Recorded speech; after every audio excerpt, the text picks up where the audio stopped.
Shalom Vacha à tout le monde. Je voulais vous faire part de 3 produits.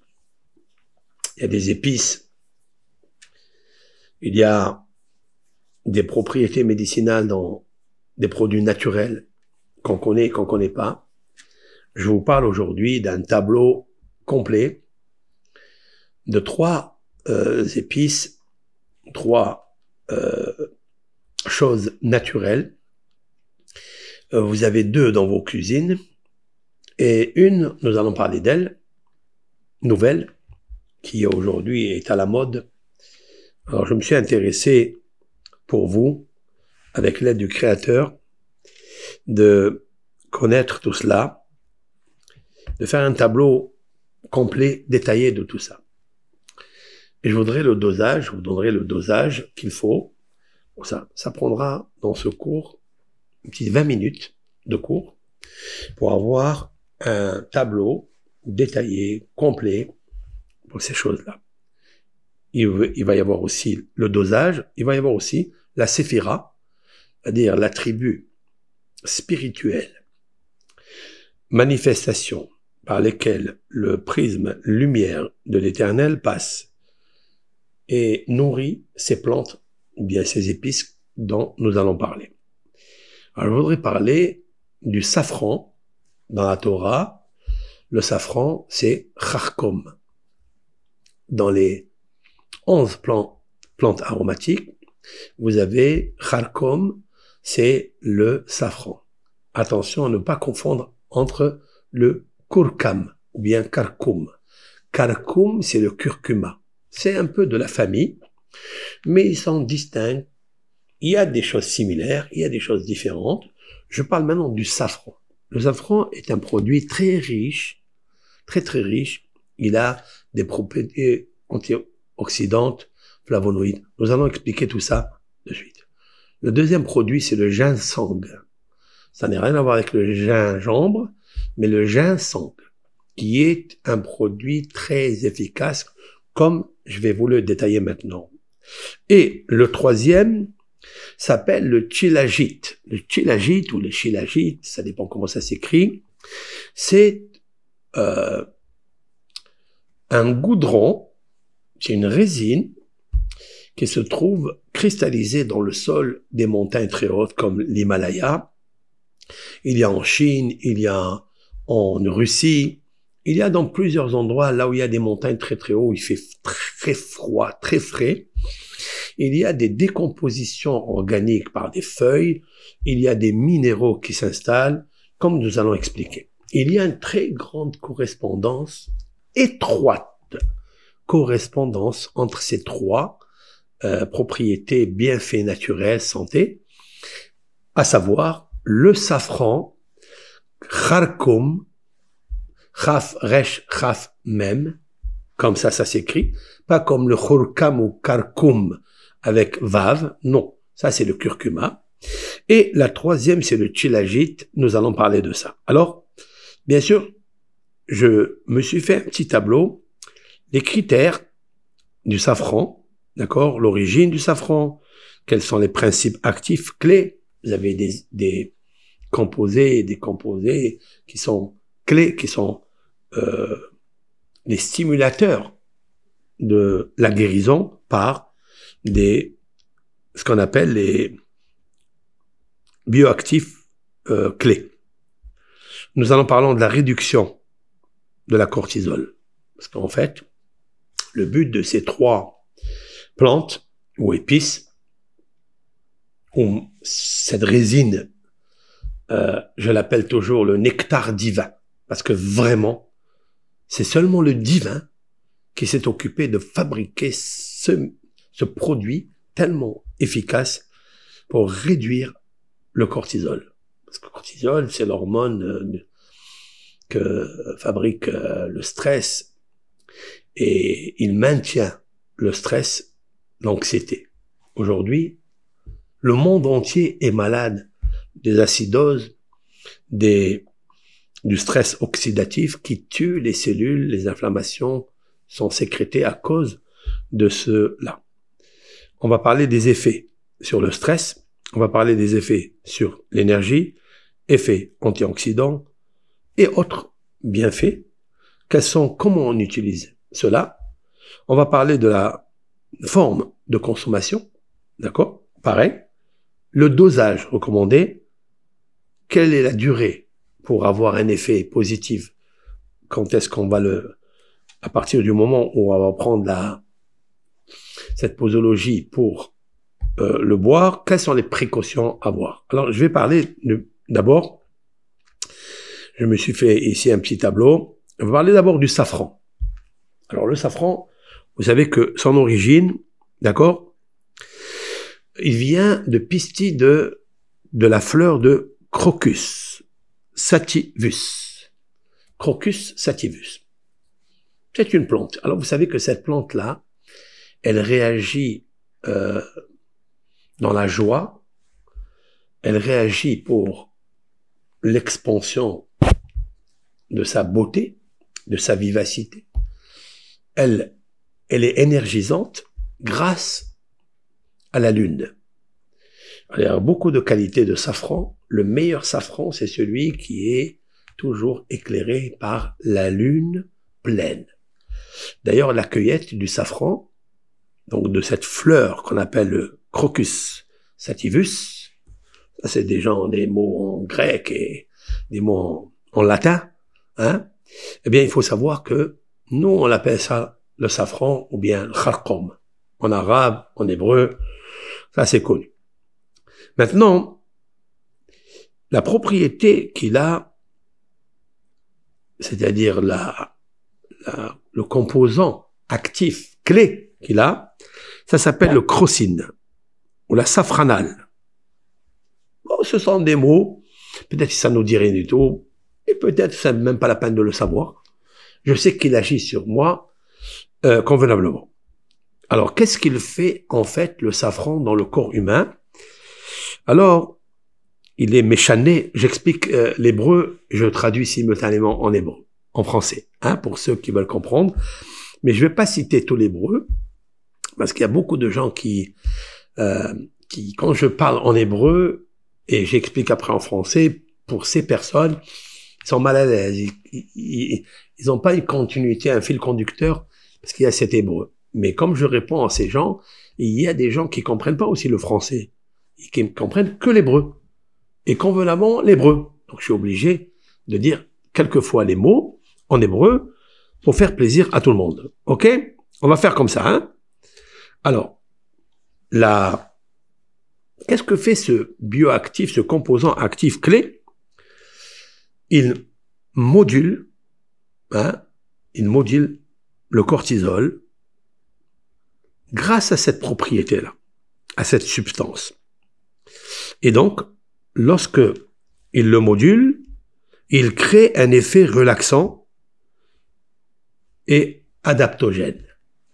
Et ça, c'est très intéressant. Ça, je l'ai dit d'ailleurs, pour une ségoula, nous avons fait un cours un jour par rapport à l'épilepsie, pour toute personne qui m'écoute maintenant, par rapport à l'épilepsie, j'avais cité 3 conseils précieux.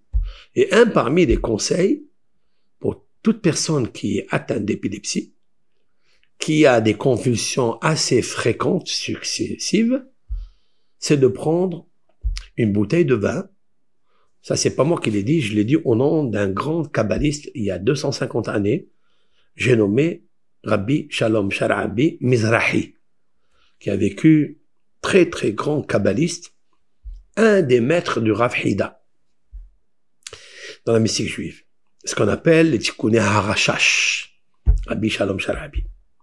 On dit de lui qu'il est la réincarnation de Harizal, de Rabbi Ishaq Luria, il y a 500 et quelques années de notre ère. Donc, il prend une bouteille de vin, une bonne bouteille de vin rouge, il la fait cuire, il met quelques filets, d'accord, pistilles de safran, quelques-unes, et il laisse bouillir jusqu'à ce qu'il réduise à la moitié. Si on a 1 litre, que ça devient 500 millilitres. Centilitres.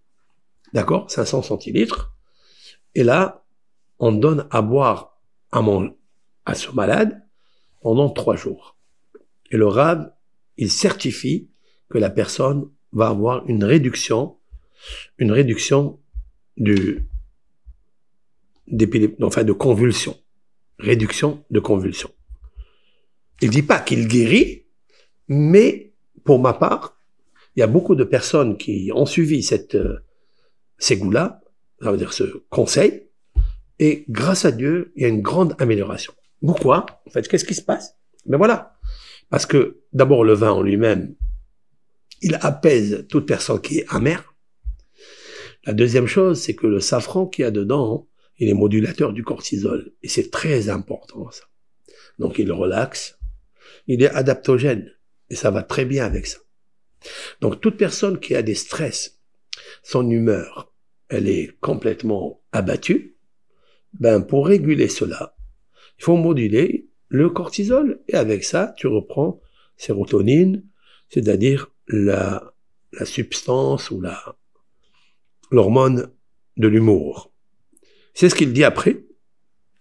Améliore, j'écris là, améliore l'humeur, réduit l'anxiété et les symptômes de dépression. Toute personne qui est dépressive, ben, il prend le safran, il prend 200 millilitres d'eau chaude, il met quelques filets, 1 à 2, 3 filets, il faut pas abuser, je l'explique après, parce qu'il peut avoir des nausées, il peut avoir des vomissements, juste un tout petit peu, de quoi colorer l'eau chaude et de le boire, une tasse comme ça par jour, ça suffit. Ok? Et il verra dans 1 semaine, 2 semaines, il verra un changement en lui. On a besoin aujourd'hui de réguler ce stress-là, cette dépression. Après, quel effet il a sur l'énergie? Stimule. Hazek. Malhiv. Voilà, j'explique. Stimule légèrement, mais surtout relaxant. Voilà, la relaxation, c'est très très important d'être un homme apaisé, d'être dans le calme, relax. Le safran a cette propriété. Après, si on voit quel est pourquoi il fait un effet antioxydant, il protège les cellules contre le stress oxydatif. Vous voyez, il y a des cellules qui sont endommagées, c'est le terme employé dans la médecine, endommagées pour cause de stress. Et lui, il prend les cellules et il est comme un magen, comme un bouclier, comme une carapace antioxydante et qui prévient l'endommagement des cellules. C'est très intéressant ça. Après, vous avez d'autres bienfaits qui est très intéressant aussi, améliore le zikaron, on va dire la mémoire. Améliore la mémoire et baisse en fait l'Alzheimer. Pour cette même raison, il régule la concentration. Et encore quelque chose de très intéressant, lorsque le cerveau, il est bien clair, il est bien souvenir, même la santé oculaire qui se trouve juste en bas du cerveau, ce sont les yeux. Pour ceux qui ont des fois des visions troubles, il y a des fois des irritations pour cause de sécheresse oculaire et d'autres maladies que je ne veux pas parler maintenant, eh bien, il a un effet de réguler cette vision et d'arrêter l'irritation et la sécheresse oculaire. C'est intéressant. C'est-à-dire que des fois, il y a des vieillissements dans les cellules des yeux pour cause de l'inflammation qui réduit justement la force de la cellule. Et grâce à ça, ça booste, ça améliore la vision. Et avec l'aide de Hachem, du Créateur, béni soit-il, le seul guérisseur, toujours prier, eh bien, il t'amène cette amélioration de la mémoire, l'amélioration de la concentration, il soutient la santé oculaire. Maintenant, ce que je viens de dire maintenant, c'était utilisé au temps de la Torah, il y a 3400 et quelques années, c'était utilisé puisque dans les 11 plantes aromatiques, dans le Mishkan, c'est-à-dire dans le tabernacle du peuple d'Israël, qui a été ordonné par l'Éternel, il y avait avec eux des épices comme le safran, le rarcom.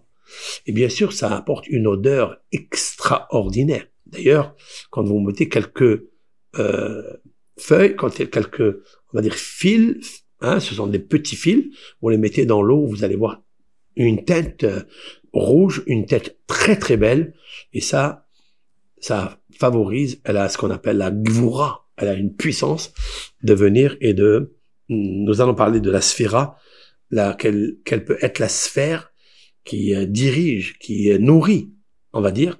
Alors la sphère, c'est une lumière de Dieu, c'est un bonheur de Dieu, c'est une énergie divine qui améliore la santé de cette fleur, donc du crocus, comme on a dit tout à l'heure. Maintenant, comment on le boit? Eh bien, on prend des capsules. Vous avez des capsules déjà, toutes faites, des petits dosages, comme j'ai expliqué. Alors, on va voir qu'est-ce qu'il faut pas dépasser, qu'est-ce qu'il faut pas dépasser. Capsules, des tisanes, d'accord? Et aussi, on peut le faire entrer dans la soupe.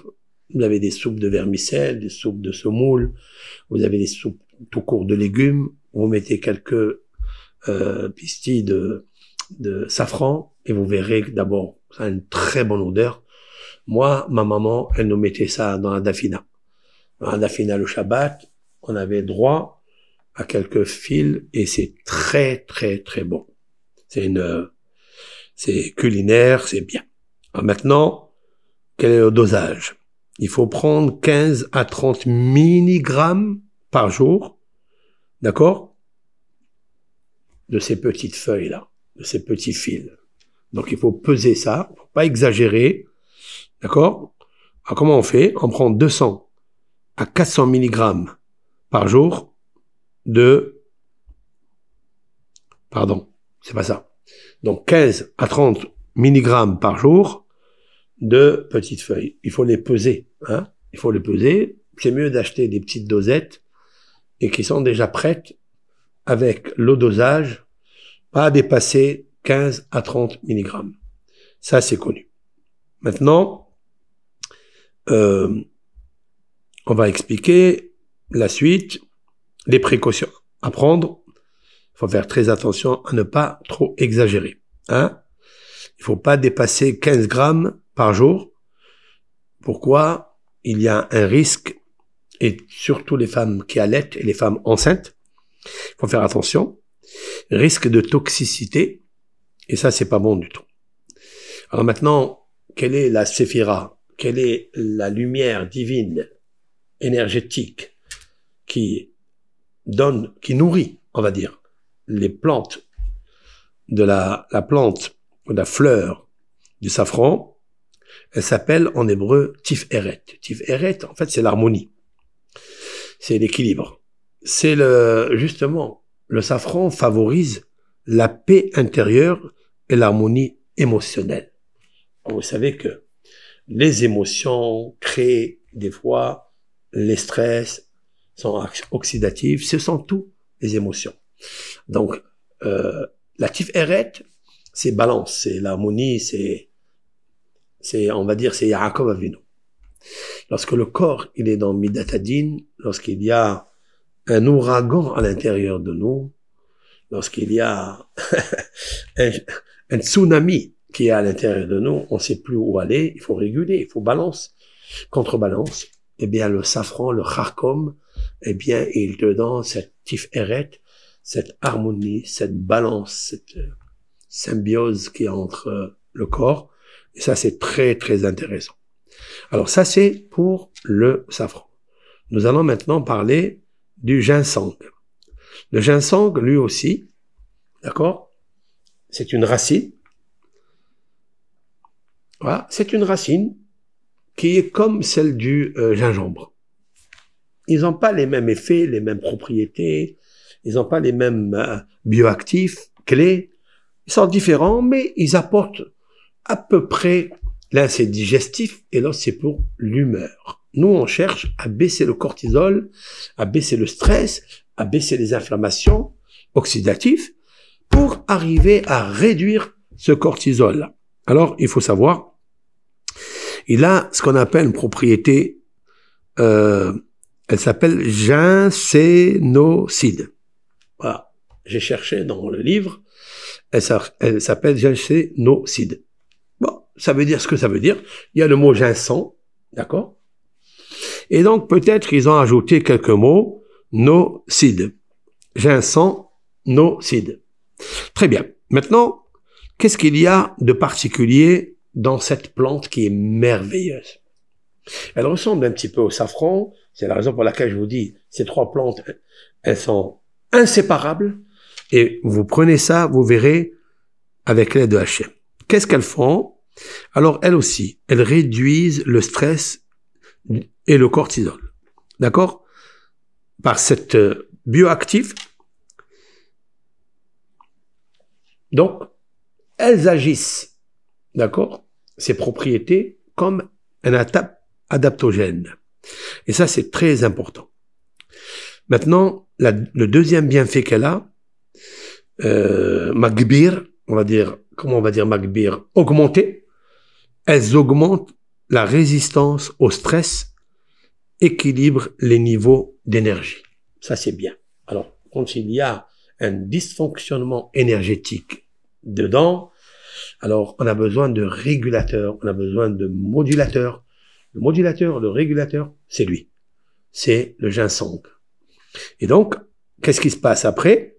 Eh bien, il y a un stimule d'énergie physique et mentale. C'est très important parce que l'homme, des fois, quand il y a ce tsunami à l'intérieur, un déséquilibre énergie, eh bien, il a besoin de s'équilibrer. C'est en fait toujours, normalement, tif eret, hein, c'est la balance. Mais c'est plus que ça. Ça, c'est spirituel déjà. Spirituel, il est antioxydant, il protège des cellules et réduit l'inflammation. C'est très important, ça. Il réduit l'inflammation. Des fois, l'inflammation, elle soutient le stress, elle le maintient. Donc, pour réduire le stress, il faut réduire l'inflammation. Et donc, le ginseng le fait. Maintenant, elle a encore une propriété extraordinaire, renforce le système immunitaire, améliore les performances physiques. Ça, c'est très important. Le ginseng améliore les performances physiques pour la viralité, pour ceux qui sont, des fois, ils ont un problème de réduction de spermatozoïdes en puissance. Eh bien, le ginseng, même le safran, il est aussi dans ce domaine, il renforce tout le métabolisme, l'immunité qu'on a besoin, renforce le mental aussi. Il est utilisé lui aussi très très loin par des Chinois, par des sciences ayurvédiques qu'on appelle ça. Maintenant, comment on le prend? Capsule, tisane, extrait liquide. Il y a de tout. Il y a en poudre, vous le mettez dans la nourriture, en complément alimentaire. Le ginseng, pour ma part, pour certains domaines, il est plus fort que le gingembre. Il est plus puissant pour les gens. On a besoin par rapport à réduire le cortisol. C'est très important, ça. Ce hormone de stress, ça aide l'homme à équilibrer cela. On verra quelle est sa séphira, quel est son composant spirituel, je vais l'appeler maintenant. D'accord? Donc le dosage, prendre 200 à 400 mg par jour de ginsénoside, d'accord? C'est donc cette propriété. Alors, une fois qu'on a pris ce dosage, l'effet perceptible, ça veut dire l'effet visible, de voir si il y a amélioration de réduction de cortisol, vous allez le voir avec l'humeur. Mais l'humeur ne vient pas comme ça. Il faut qu'il y ait quelques jours. Alors je vous donne, vous allez sentir ça en quelques jours ou une semaine, selon la dose. Ça dépend combien vous allez prendre Vous allez prendre 1 fois par jour, 2 fois par jour. Comme je dis, il ne faut pas exagérer parce que ça attire beaucoup d'ennuis et effets secondaires. Maintenant, toutes les personnes, je parle pour le ginseng, hein, toutes les personnes qui ont d'hypertension ou bien insomnie, ne pas utiliser plus de 3 mois consécutifs. Vous pouvez prendre 1 semaine, 2 semaines, 1 mois, 2 mois, mais après, stop. On arrête parce que ce sont des produits qui excitent, peuvent provoquer l'insomnie, l'hypertension, et ça fait des dégâts. Donc, on fera attention. Pourquoi je dis ça, l'insomnie, ce que j'ai pas dit pour le safran? Ce que je vais pas dire aussi sur le shilajit, c'est en fait la propriété divine, le composant divin clé, il s'appelle en hébreu Gevura. Gevura, c'est la force, c'est la puissance. Et cette Gevura-là, justement, elle agit. Elle renforce la vitalité, la résilience face à tous les toxines, à tous les défis, tsunamis qui sont à l'intérieur de nous. Donc, quand on prend énormément, c'est un excitant. La Gevura, c'est Maïm Novaim, c'est-à-dire il y a de l'eau puissante, jaillissante à l'intérieur de lui. Donc il faut doser. Alors c'est bien des fois peut-être faire un duo entre le ginseng et quelques fils pestis de safran. Parce que safran, lui, il est régulateur. Il est Tif-Eret. Et c'est bien Tif-Eret après Gevura. Vous voyez, dans le système séphirotique, à part les 3 qui sont très hautes, la couronne de Dieu, la sagesse de Dieu, l'intelligence ou le discernement de Dieu, il y a après l'amour, il y a la rigueur, et pour réguler entre l'amour et la rigueur, on prend la Tif-Eret, le safran, avec un tout petit peu de Gevura, qui est le ginseng. Gevura, c'est vrai parce que pour quelqu'un qui a un problème de puissance, dans le devoir conjugal, il veut procréer, eh bien, Gevura, Gevurat Anashim, on appelle ça ceux qui ont la virilité homme. Et c'est ça, Gevura. Ça amène cette vitalité, c'est qui est extraordinaire. Ça sera aussi une petite similaire, hein, simulation avec le Shilajit, qui est lui aussi, il a cette force. Maintenant, nous allons parler de Shilajit. Alors, Shilajit, c'est pas un nom qui est très très connu, d'accord? Mais nous allons parler de lui. Il est très très fort lui aussi. C'est un produit divin. Celui-là, il est vraiment. C'est pas divin, ça veut dire tout est divin, mais il n'est pas sur terre. Il est sur les montagnes. Je lève mes yeux sur les montagnes. Dieu il me donne de la résine, hein, de la résine de Shilajit. Ok. Donc, en fait, c'est une résine. Elle est formée par des décompositions végétales. Il y a aussi des compositions de minéraux, potassium, silicium, psyllium, il y a tous ces magnésium, il y a tout dedans. Il y a presque, il y a qui disent, d'après ce que j'ai vu dans les recherches là, il y a dans les 82 à 84, moi je dirais plus que ça. Il y a 86 comme la valeur numérique Elohim. Dieu. Elohim, c'est la puissance qui gère la nature. Et ça, c'est vraiment un produit, un nectar divin. Et ça, c'est ce goudron-là. Alors, bien sûr, il y a beaucoup de sortes. Il faille qu'il y ait au moins 15 à 20%, on va dire 10 à 15 à 20%, si c'est plus, c'est mieux encore, de ce qu'on appelle l'acide fulvique. Fulvique, c'est un mot composé qui est la montagne et la force de la montagne. Ah, c'est... OK? Alors, qu'est-ce que le composant qui est clé, le composant qui est l'acteur principal, il s'appelle justement l'acide fulvique ou l'acide humique. Vous savez, cet acide-là, elle peut se trouver même dans des champs, dans votre jardin. Vous remarquerez des fois que dans votre jardin, il y a des feuilles. qui tombent en hiver, en automne. Vous les voyez après, elles ont flétri complètement. Et vous remarquerez une petite couche noire dessus. Dans le sol, des fois, cette petite couche-là, c'est l'acide humique. C'est comme l'acide fulvique, sauf que ça, c'est humique, c'est dans le sol, par terre. Et là, c'est dans le ciel. Elle est dans la montagne, l'Himalaya et autres. Alors, bien sûr que l'acide fulvique, elle est prépondérante, vitale dans le produit que vous achetez. Très important, 10 à 15%, c'est très bien, sinon, ça peut pas faire d'effet, très très peu, c'est passager. Et donc, il nous faut un produit, je vous donnerai les adresses où acheter ça. Avec l'aide d'Hachem, Bli Neder. Hein?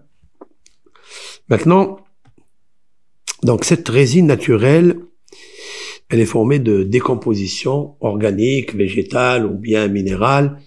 Alors, pour la cache-route, est-ce que l'on peut consommer cela pour les personnes juives de ma communauté qui font très attention à ne pas consommer des volatiles comme des insectes, des mouches, des abeilles qui sont interdites à la consommation. Alors, il y a qui ont voulu dire que le tchilagite, c'est-à-dire ce nectar divin, ce goudron, cette sève ou cette résine, il y a aussi dedans la putréfaction, la décomposition de certaines insectes et mouches et abeilles, tout ça.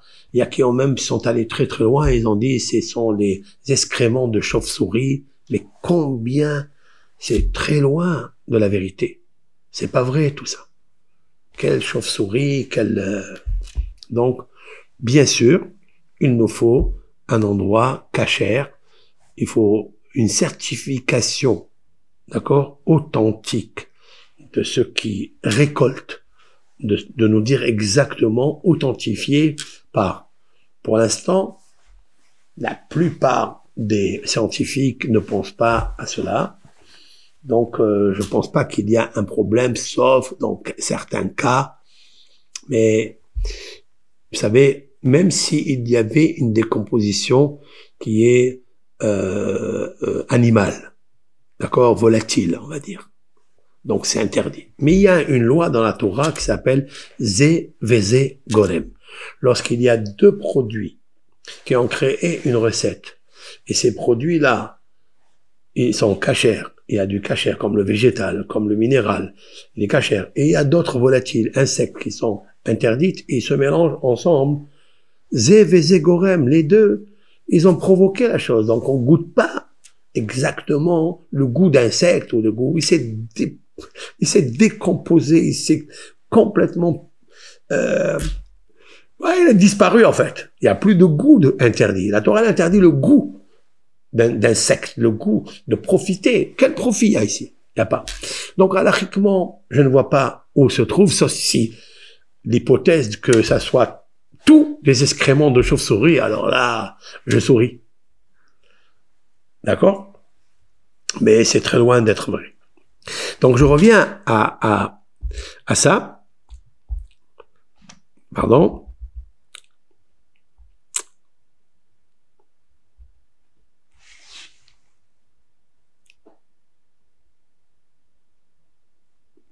Alors, quel est l'intérêt, quel est le bienfait qu'elle fait cette tchilagite-là?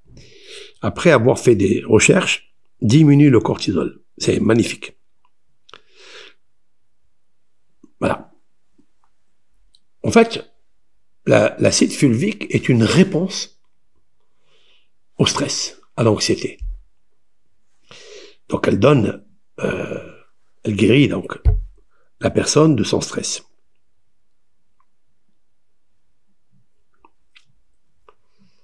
Il y a aussi quelque chose qui est très très important. Lorsque on prend une petite dose, comme je vais l'expliquer, par jour, elle améliore la clarté mentale. Ce que nous avons vu sur le ginseng et sur le safran. Elles ont ces propriétés. C'est pourquoi j'ai choisi ces trois épices, plus ce goudron là, parce qu'elles ont la même, après recherche, je suis pas un médecin, mais je suis curieux et j'aime m'instruire. Maintenant, toujours, il faut demander à son médecin traitant, son professeur, est-ce que c'est compatible avec les médicaments qu'il prend? Je dis bien que tous les êtres humains, de la même façon que leur visage ne se ressemble pas, leur corps et métabolisme et la réaction à tous ces, même à des plantes naturelles, etc. Il y a des fois qui acceptent, le corps rejette, il y a qui absorbe, qui est content. Il y a non, il faut toujours demander, faire un petit essai. Prenez un tout petit peu de chaque par jour, voyez le changement, l'amélioration ou le contraire. Des fois, c'est désagréable, ça amène des nausées, ça amène des troubles, des vertiges. Il faut toujours essayer et aussi, on perd rien. Au contraire, il faut toujours demander à son médecin intelligent qui lui donne des médicaments autres pour le cœur ou anticoagulants, tout ça. Il faut toujours voir l'avenir et se fortifier. Alors maintenant, le Shilajit, est-ce qu'il est antioxydant ou pas? Il y a qui disent non, il y a qui disent oui. Moi, je pense que pas seulement qu'il est antioxydant, mais c'est un fort antioxydant. C'est un oxydant qui a la propriété de la régénérescence.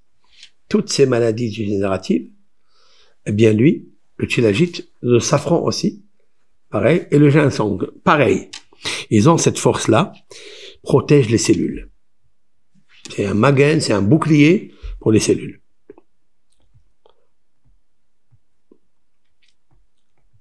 Il y a ce qu'il a, le Shilajit, quelque chose encore de plus que les autres, c'est qu'il y a des problèmes, il y a des gens qui sont très faibles dans la structure osseuse. Ils ont des os très très fragiles, des fois très faibles, même calcinés à l'intérieur. Alors il faut savoir que la Shilajit, ce nectar divin, il soutient la santé osseuse. Il y a des fois des problèmes d'articulation et il soutient la santé articulaire. Il détoxification des cellules. Lorsque les cellules sont oxydées, lorsqu'ils sont malades, ils sont inflammés, ils ne fonctionnent pas comme la montre, comme la nature, comme Dieu a fait, eh bien le Shilajit, il te donne une humeur tellement grande, en fait il te réveille ton âme. Le Shilajit réveille l'âme, il te donne la vitalité dans tout le corps, l'humeur, l'humour et l'amour. Il faut savoir combien il faut prendre. Alors d'abord, comment on l'emploie? Vous avez la résine pure. La résine, ce goudron, il se vend dans des petits flacons. Vous prenez un tout petit peu pur, vous la mettez dans un peu d'eau, d'accord? On va dire 250 à 500 mg par jour. On peut, un tout petit peu. Et on boit cela. Vous avez en capsule. Voilà, vous avez en capsule. Vous buvez avec de l'eau, comme l'aspirine. D'accord? Comme un Doliprane. Bon, encore, il y a qui dit le Doliprane, ça provoque des cancers. Si on abuse, bien sûr. Et donc, il faut faire attention à ça. 250 à 550 mg par jour, extrait. D'accord? Mais il faut qu'il y ait 20 à 40% d'acide fulvique. C'est très important, ça. Pour fortifier tout le métabolisme, réveiller l'humeur. On a besoin de ça. Maintenant, attention, il ne faut pas abuser. Il y a ici une prudence. Allergique, interaction médicamenteuse, ne pas dépasser 2 grammes par jour. Vous prenez votre résine pure, 2 grammes. Comment vous allez vérifier ça? Il faut peut-être, je ne sais pas si elles existent, les gélules à 2 grammes, faut pas dépasser parce que ça peut créer une allergie. Ça, d'accord? Parce que vous prenez d'autres médicaments, d'accord? Donc c'est pourquoi consultez le professionnel de la médecine, de votre médecin traitant. Alors qu'est-ce que la Shilajit? Quel est le composant clé spirituel? Quelle est l'énergie séphirotique qui peut l'aider? Ben, celle-là, elle s'appelle Yesod. C'est le canal. Alors, il faut savoir que toute personne qui a un problème de procréation, si on va l'appeler comme ça, avec un langage propre, d'accord, eh bien, le Shilajit aide justement la puissance de l'homme, la performance, aide. C'est en fait, il est relié avec l'humour. Hein, il est relié avec l'humour et l'humeur. D'accord? Alors, bien sûr, il faut aussi demander à un médecin, il faut pas prendre comme ça, parce que ça va te fortifier, ça va te donner l'adrénaline, la sérotonine, tu vas être très très joyeux. Après, ça peut arriver à d'autres effets secondaires qui sont très méchantes. Il faut faire attention. Donc, je veux le dire, c'est le yesod. Le yesod, c'est l'organe génital, c'est le canal par lequel on procrée. Ça s'appelle en fait la fondation dans le système séphirotique ou le fondement, la vitalité. Donc, elle soutient l'énergie vitale. Voilà. Et ça, c'est très important. Donc, je vais résumer un petit peu. Hein? Donc, le safran, il est relié avec Tif Eret, c'est l'harmonie. Son effet sur l'humeur et son rôle équilibrant, le cortisol, symbolise l'harmonie et la beauté de Tif Eret, qui relie les sphères supérieures et inférieures. Très important. Des fois, on n'est tellement pas bien qu'on est entre le ciel et la terre, par terre. Eh bien, ce composant du safranal, c'est quelque chose de tellement fort, cet équilibre, grâce à Tif Eret. Le ginseng, lui, il est relié avec Gevura, on a parlé de cette force, stimulation de l'énergie, sa capacité à renforcer la résistance symbolise la force et le pouvoir de Gevura. En fait, l'endurance vient grâce au ginseng. La Shilajit, c'est Yesod. Yesod, c'est-à-dire le canal qui représente la fondation et l'énergie vitale en lien avec Yesod, qui sont les organes génitaux. J'ai bien expliqué cela. Et elle soutient et l'énergie du corps et l'énergie spirituelle grâce à Yesod, grâce à sa force de Yosef. Yosef, c'est l'énergie qui est l'énergie de l'abondance dans tous les domaines. Je vous souhaite que ces trois propriétés, trois choses, épices ou résines, nectar divin, comme le Shilajit, soient dans vos maisons. Vous prenez, vous consultez un médecin et avec l'aide d'Hachem, vous prenez dose infinitésimale homéopathique et vous verrez que tous les tics vont disparaître. Surtout, n'oubliez pas l'éthique, qui est la plus belle tactique de remercier l'éternel Akadosh Baruch Hu, appelez-le comme vous voulez, qui est le seul et unique guérisseur, notre créateur, qui a mis dans ce monde la création, santé, bonheur naturel. Nature, elle, c'est lui. Portez-vous bien, bonne santé à tous.